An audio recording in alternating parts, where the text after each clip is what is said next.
Miami of Ohio. Okay. So this is a team that Roger Dodger's my dude. He comes on our show sometimes. So I like Roger. Roger Dodger. There we go. Hey, 8 hours of Notre Dame coverage. Excellent. So basically he watches all of our Irish breakdown shows because I think that's about sometimes how much that we get. So yeah. Well, yeah, he shows up for us too. So yeah, he does a good. He's good. He's a good member. Appreciate you being here, man. Yeah, Miami of Ohio. They've played two decent opponents, close. Northwestern, a rock fight, 13-6, and then the Cincinnati game last week at 27-16. They've got no run game. I was looking at the numbers on those two games. Yeah. My goodness, nothing there. Brett Gabbard has to put it up quite a bit, puts up some impressive numbers, but they're numbers. They're not necessarily going to be effective when you've got no balance in the offense. So what have you seen from the Red Hawks?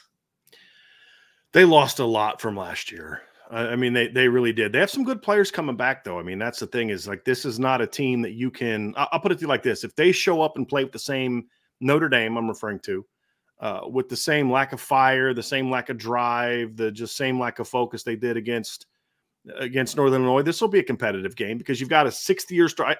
I use this analogy, Marcus. You'll appreciate this. Do you know that there's a 2-year crossover from when Brett Gabbert was a starting quarterback in college and Ian Book was a starting quarterback in college, 19 and 20. He's a 6th-year senior that's actually been a starter since going back to 2019. Obviously had the COVID year, and then he had an injury year 2 years ago where he was able to preserve a season of eligibility. This kid with 8,400 passing yards, 61 career passing touchdowns. I think he's got 400 or 500 career rushing yards. Smart kid. Doesn't have like the biggest arm, but he's smart. He throws with good timing. He's pretty accurate. He's got 2 pretty good receivers that he's working with this year too, Reggie Virgil and Caden McDonald. The McDonald kid is really – he's the kid that kind of keeps you up at nights a little bit when you're a defensive coordinator. Like, you can't let that guy beat you. And if they can shut him down, then they're going to have struggle. Because as you mentioned, Mark, they have 0 running threat. And if you're Miami of Ohio, that might keep you in the Northwestern game for a while. It might keep you in the Cincinnati game for a while. But you're playing one of the best pass defenses in college football now. And it's a little bit of a different animal when you're going against Notre Dame.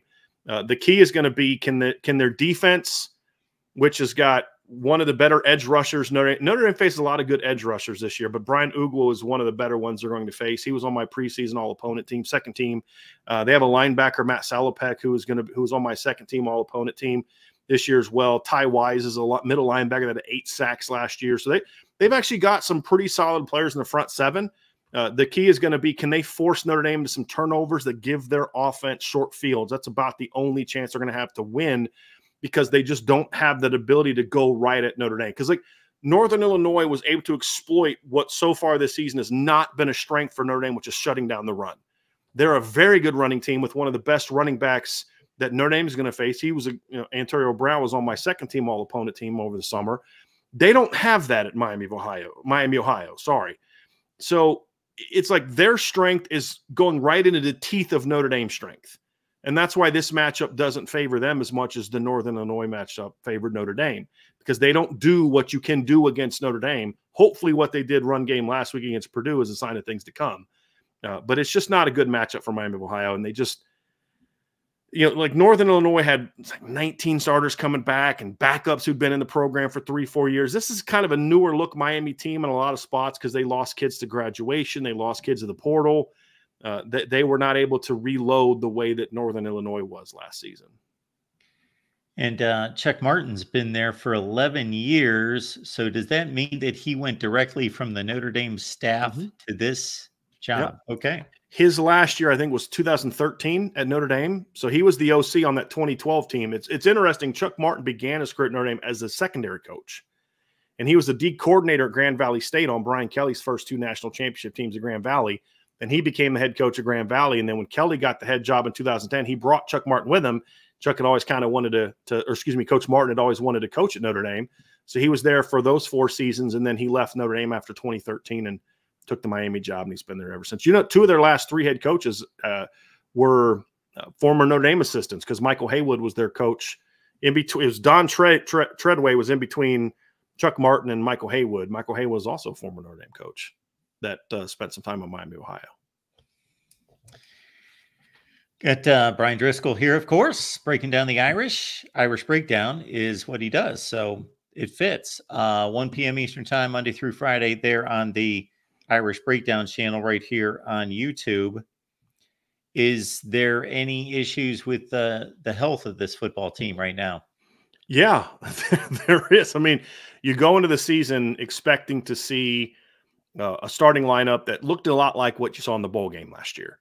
There was a chance that Tosh Baker may get beat out, but you got Charles Jagasaw coming back, and Pat Coogan and Ashton Craig, Billy Schrouth, Rocco Spindler coming back from injury, and then now Charles Jagasaw gets hurt the first week of fall camp, and now you've lost Ashton Craig for the season, and Billy Schrouth is out for at least the next couple of weeks. So you're now down 3 starting offensive linemen from what you've expected.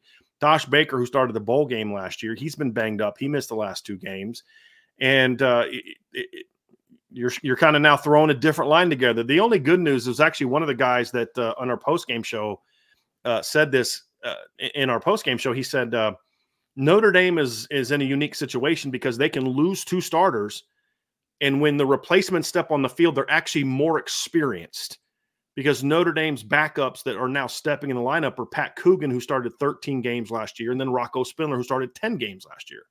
Well, Notre Dame only had 6 career starts coming into the season. So you're now putting in 2 guys that have experience, but there's a reason they also got beat out, right? Because they weren't as talented as the guys ahead of them. So you're going to need those 2 guys to step in. And of course, they lost Jordan Pizarro for the season as well. He was their best edge rusher so far this season. He had 4 tackles and a sack on Saturday and got hurt at the 8-minute mark of the second quarter. So he was having a game, and so you're going to lose him. So the line injuries are starting to mount up a little bit. But fortunately, when you're Notre Dame and you've recruited O-line as well as they have, you're not quite to the point yet where it's panic mode, right? Somebody asked that today in our Bice of Hold, is it panic time? And I was like, no, not yet, but you're getting close. You're getting close to that point in time. Brian, did you have an opinion when Sharon Moore was elevated at Michigan? Yeah, I did. I said, I'm not going to bet against him again. And I didn't think it was going to be successful, but I didn't think it was I didn't understand moving him to O-line coach because it's like the guys coach tight ends. This is Michigan, right? You can go out and get one of the best tight ends in the country. And he did a great job. So he got moved to motivated OC. I was like, I don't know if I love this hire to OC, and he was successful there. So I said, okay, I'm 0 for 2 betting against this guy. Like, I don't think it's going to work, but we'll see. And I think the unfortunate thing for Sharon Moore that he stepped into the worst possible scenario for a first-time head coach at a school like that. There were issues that Marcus Freeman had to address at Notre Dame when he replaced Brian Kelly, but you were still walking into a pretty good situation. You were the D coordinator there before. You do have some talent coming back. Your program's won 10-plus games. What was it? 4, 17, 18, 19, 20, 5 years in a row. And you had some good talent coming back. And there were some cultural issues you had to fix. But you're talking about what Sharon Moore's walking into. There's all the off-the-field stuff, all the sanction stuff. Your entire coaching staff had to get overhauled. And to make matters worse, you were absolutely ravaged by departures this offseason. And by the way, after playing the soft schedule you did the year before, you're going to get things ramped up to where you've got to play USC and Michigan, both in the first month. So he was walking into a tough situation. Is he good enough to win there? I have no idea. I've got some doubts, but he was not set up for success this season. So I personally won't judge him, even though I didn't think it was a good hire. I think it's way too early for me to judge him. It's more confirmation bias than it is actually he's not the guy for the job, because it's hard for a veteran coach.